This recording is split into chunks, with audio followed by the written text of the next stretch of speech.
There are three words that cause so much pain when you have a child struggling with addiction. I'm going to tell you what those three words are and what you can think instead in order to minimize that pain. I'm Heather, and I help mothers worry less and create more connection with their child who struggles with addiction.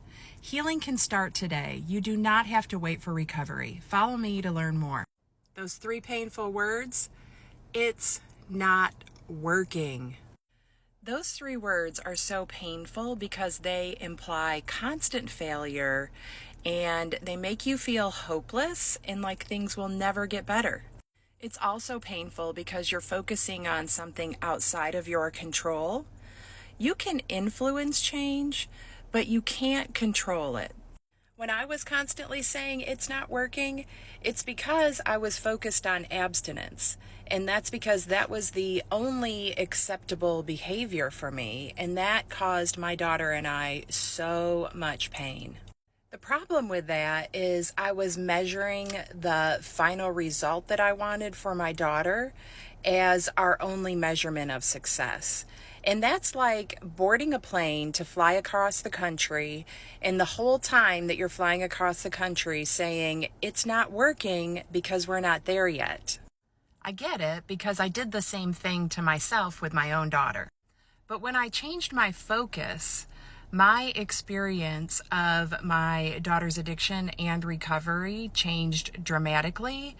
And her experience changed too, because a lot of her experience was influenced by me and how I was treating her. So think about all of the changes that would motivate change for your child and would also enhance their current circumstances and their recovery, and start measuring progress by those. That's like focusing on 1 mile at a time as you're flying across the country. Some of those changes might be creating more connection in your relationship, learning positive communication skills, and learning positive reinforcement. You could also practice regulating your emotions so that you can respond to your child more intentionally rather than being reactive. And that way, you get to like how you're showing up.